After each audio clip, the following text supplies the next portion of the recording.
Good morning or good afternoon or good evening, ninth graders. We Hi, are guys. we're on our second week, or sorry, whoa, no, we're not. We're on our eighth week, but our second day of remote learning together. We're going to be writing a poem today that incorporates some of the things that you wrote about in your journal response yesterday, but also has elements that respond to a poem, a spoken word poem that we're going to watch as a group. So, poems that respond, and your focus objective is I can write a poem that responds to autocorrect humanity.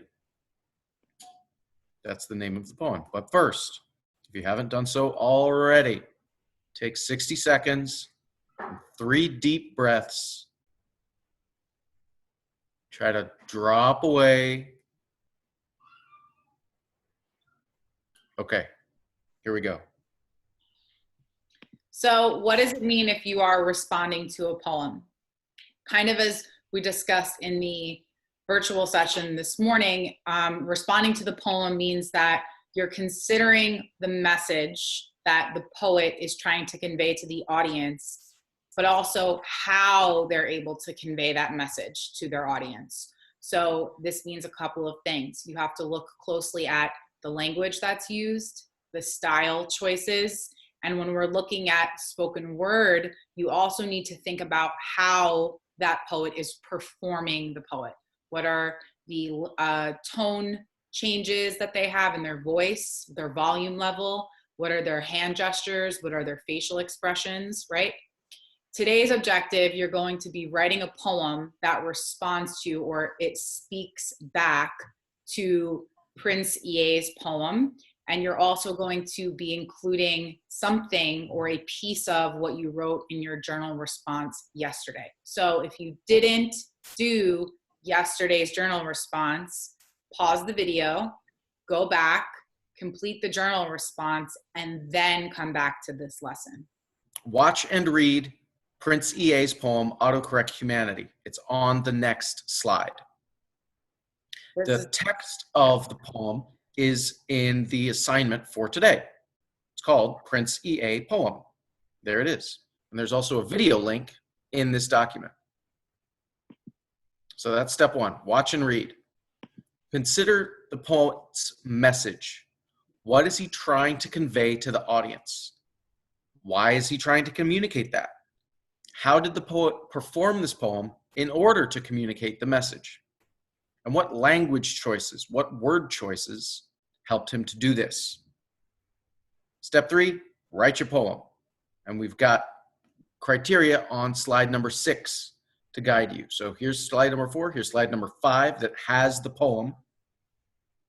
The poem is also in the transcript here. Yeah. So I don't want to see comments. Where is the poem that we're supposed to be watching and reading? Because it's right there. Now, here's the criteria for your poem.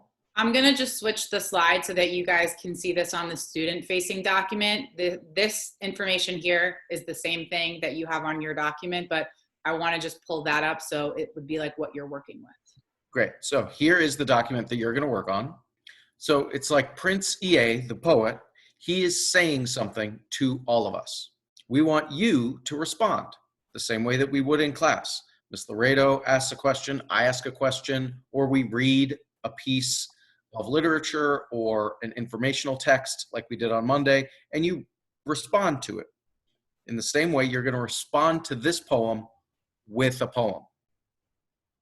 Your voice should be clear in the poem. You're not just summarizing what his poem is about. It's like you're having a conversation. You write a poem that's about the same message and has your voice and your opinion. So if you agree with what Prince EA is saying, then you should put that into words. If you disagree, then you should put that into words and be specific. Your poem must be at least 20 lines long.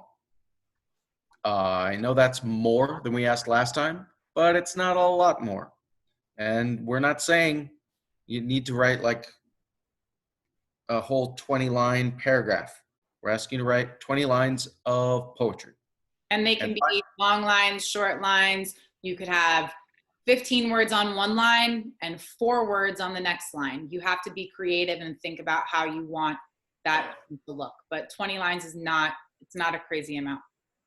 And finally, your poem should connect to something you wrote about in your journal response. So the journal response that you wrote on Monday is the backbone of what you're writing today. You have to make sure you highlight the part from your journal response in blue. Ms. Laredo, you want to just quickly run through the steps for highlighting something in blue? Yes. So if you're not sure how to highlight in blue, if I was typing, my name is Miss Laredo, and I love to teach English class, right? This is not related to, I have to capitalize my I. This is not related to the poem that you'd be writing, but I'm just trying to show you text. You go up here to this highlight color. First, you highlight whatever you want to highlight. So if this was the sentence from my journal prompt that I was connecting, I would highlight that with my mouse. I come up here to highlight color, and I just pick blue, and then it's highlighted. Great, thanks, Ms. Laredo. If you want to do it in a different color, it's okay, but just make sure that Draw our attention to it. Yeah.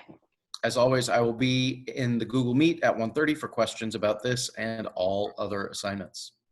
We're really looking forward to seeing what kind of awesome poems you all create. You guys in general have done an amazing job with these poems for this unit. I think we have a handful of really amazing poets in the 9th grade, and so we're looking forward to see what you produce with this one. Yep. Okay. Thanks, everybody. Good luck out there. Stay safe. Wash your hands.